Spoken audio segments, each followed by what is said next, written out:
জামায়াতের সুসংগঠিত দল, তবে ভোটের মাঠে তাদের জয় সম্ভব নয় বলছেন মির্জা ফখরুল।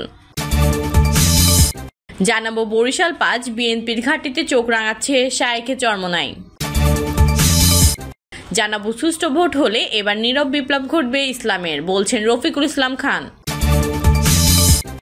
এদিকে ধর্ম ও চেতনার ব্যবসা আর চলবে না, বলছেন সালাউদ্দিন। এবং সর্বশেষ জানাবো যুক্তরাষ্ট্রে যেতে বাধা, মুখ খুললেন সোহেল তাজ। এতক্ষণ শুনছিলেন সংবাদ শিরোনাম, এবারে বিস্তারিত। জামায়াত সুসংগঠিত দল, তবে ভোটের মাঠে তাদের জয় সম্ভব নয় বলছেন মির্জা ফখরুল। শেখ হাসিনার বিদায়ের পর অর্থাৎ ৫ই আগস্টের পর রাজনীতির মাঠে বাংলাদেশ জাতীয়তাবাদী দলের প্রধান প্রতিদ্বন্দ্বী এখন জামায়াতে ইসলামী বাংলাদেশ। সংস্কার, জুলাই সনদ সহ নির্বাচন পদ্ধতি নিয়ে বিএনপির অবস্থানের বিপক্ষে দলটির দীর্ঘদিনের সহযাত্রী জামায়াত। তার ভাষ্যমতে জামায়াতে ইসলামী লাইমলাইটে আসলেও জনমতে তেমন প্রভাব ফেলতে পারেনি। দলটি সুসংগঠিত হলেও তাদের পক্ষে ভোটে জিতে যাওয়া সম্ভব নয়। ক্ষমতাচ্যুত আওয়ামী লীগের রাজনৈতিক কর্মকাণ্ড নিষিদ্ধ এবং জাতীয় পার্টিও প্রায় একই অবস্থায় থাকায় জামায়াত এখন সুবিধাজনক অবস্থানে আছে বলে মনে করেন বিএনপির মহাসচিব। তিনি বলেন, জামায়াত যেভাবেই হোক লাইমলাইটে এসে গেছে। মিডিয়া ও সাংগঠনিক কর্মকাণ্ডের বদৌলতে একটা জায়গাতে তারা পৌঁছানোর চেষ্টা করছে এবং এটা তারা করবেই। তবে জনগণের মধ্যে জামায়াতের খুব বেশি প্রভাব বেড়েছে বলে মনে করেন না মির্জা ফখরুল। তিনি বললেন, আমি নিজে মাঠে রাজনীতি করি, যাতায়াত করি, বুঝতে পারি খুব বেশি একটা নাই। তিনি আরও বলেন, জামায়াতের সুবিধা হচ্ছে তারা খুবই সংগঠিত, রেডিমেন্টেড পলিটিক্যাল পার্টি, তাদের যথেষ্ট ফান্ডও আছে, এটা তাদের জন্য প্লাস পয়েন্ট। তবে জনগণের কাছে গিয়ে ইলেকশন পুরোপুরি জিতে যাওয়া এমন কোনো কিছু আমার মনে হয় না। সারা পৃথিবীর মতো বাংলাদেশেও দক্ষিণপন্থী রাজনীতির উত্থানের চেষ্টা হচ্ছে বলেও মনে করেন বিএনপির মহাসচিব মির্জা ফখরুল ইসলাম আলমগীর। বৈশ্বিক রাজনীতির গতি প্রবাহ তুলে ধরে বাংলাদেশেও যে তা থেকে বিচ্ছিন্ন নয় তাও স্পষ্ট করেন তিনি। তবে সেই প্রচেষ্টা ভোটের মাঠে সফল হবে না বলে বিশ্বাস তার। দলের ভারপ্রাপ্ত চেয়ারম্যান তারেক রহমান সময় মতোই দেশে ফিরবেন বলেও জানান মির্জা ফখরুল। বরিশাল ৫ বিএনপির ঘাঁটিতে চোখ রাঙাচ্ছে শায়েখে চরমোনাই। বরিশালের ২১ নির্বাচনী এলাকার মধ্যে ৭টিতে ভালো অবস্থানে নেই বিএনপি। এর মধ্যে বরিশাল ৫ আসনে দলটিকে কঠিন চ্যালেঞ্জ ছুড়ে দিতে প্রস্তুত ইসলামী আন্দোলন। এই আসনে হাত পাখা প্রতীক নিয়ে নির্বাচন করতে পারেন ইসলামী আন্দোলনের প্রার্থী মুফতি সৈয়দ ফয়জুল করিম। এই আসনে হাত পাখা প্রতীক নিয়ে নির্বাচন করতে পারেন ইসলামী আন্দোলনের প্রার্থী মুফতি সৈয়দ ফয়জুল করিম। বিএনপি এখনো এই আসনে প্রার্থী চূড়ান্ত করেনি। তবে কেন্দ্রের ডাকে ঢাকায় গিয়ে মনোনয়নের জন্য সাক্ষাৎ দিয়ে এসেছেন ৩ জন। তারা হলেন 5 বারের এমপি, সাবেক মেয়র, হুইপ ও জেলা মন্ত্রী মুজিবুর রহমান সরোয়ার, কেন্দ্রীয় নেতা আবু নাসের মোহাম্মদ রহমত উল্লাহ এবং বরিশাল মহানগর বিএনপির আহ্বায়ক মনিরুজ্জামান ফারুক। এই আসনে নিরপেক্ষ নির্বাচনে প্রায় সবসময় আওয়ামী লীগকে ৩০-৪০ হাজার ভোটে হারিয়ে জয়ী হতো ধানের শীষ। এই ক্ষেত্রে জামায়াত সহ আওয়ামী বিরোধী ভোটও পড়ত ধানের শীষে। তবে এবারের হিসাব সম্পূর্ণ ভিন্ন। হাসিনার আমলে ভোট ডাকাতির সিটি নির্বাচনে তীব্র প্রতিরোধের পরও ৩৫,০০০ ভোট পেয়েছিলেন ফয়জুল করিম। বিএনপির ভোটাররা তখন যাননি কেন্দ্রে। তাছাড়া জামায়াতেরও ভোট ব্যাংক রয়েছে এখানে। জামায়াত ও ইসলামী আন্দোলন জোট হলে ঘুরে যাবে ভোটের হিসাব। তাই যতটা সহজে জয় পাওয়া যাবে বলে ভাবছে বিএনপি, ততটা সহজ হবে না।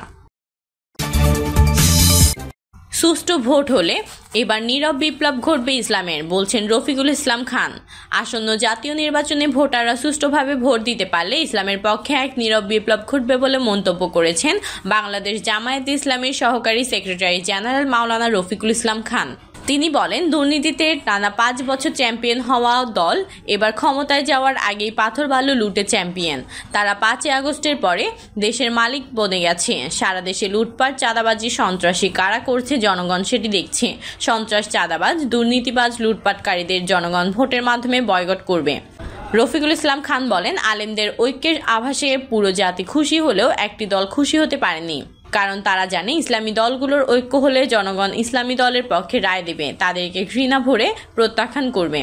দেশের প্রত্যেকটি আন্দোলনে আলেম সমাজের ভূমিকা রয়েছে উল্লেখ করে তিনি বলেন, আগামী দিনে একটি সুন্দর বাংলাদেশ বিনির্মাণের আলেম সমাজ এক হয়ে ইসলামের পক্ষে ভূমিকা রাখবেন। তিনি আগামী নির্বাচনে আলেম সমাজকে একত্রিত হয়ে ইসলামী শক্তিকে বিজয়ের জন্য প্রচেষ্টা অব্যাহত রাখার আহ্বান জানান।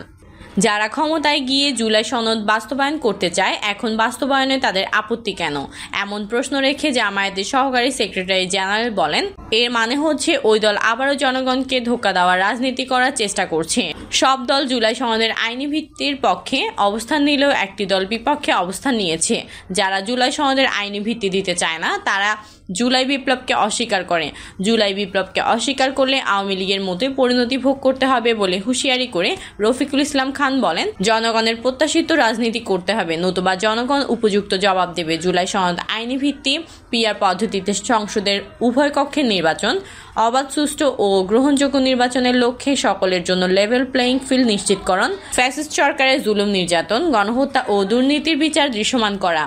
ফ্যাসিস্ট সরকারের জুলুম নির্যাতন, গণহত্যা ও দুর্নীতির বিচার দৃশ্যমান করা এবং স্বৈরাচারের দোষর জাতীয় পার্টি সহ 14 দলের কার্যক্রম নিষিদ্ধ করার 5 দফা দাবি বাস্তবায়নে সরকারের প্রতি আহ্বান জানান রফিকুল ইসলাম খান।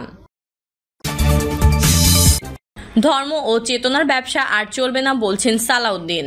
বিএনপির স্থায়ী কমিটির সদস্য সালাউদ্দিন আহমেদ বলেছেন, এই দেশে ধর্ম নিয়ে রাজনৈতিক ব্যবসা চলবে না, এই দেশে চেতনার ব্যবসাও আর চলবে না। সালাউদ্দিন আহমেদ বলেন, যারা জান্নাতের টিকিট বিক্রি করছে তারা ধর্ম ব্যবসায়ী। এই দেশে ধর্ম নিয়ে রাজনৈতিক ব্যবসা চলবে না। 71-এর চেতনা ব্যবসা করতে করতে শেখ হাসিনা শেষ পর্যন্ত দিল্লিতে আশ্রয় নিয়েছে। আমরা বলি, শেখ হাসিনার রাজনীতির মৃত্যু হয়েছে ঢাকায় আর দাফন হয়েছে দিল্লিতে। জুলাই চেতনা যেন কেউ বিক্রি করতে না পারে।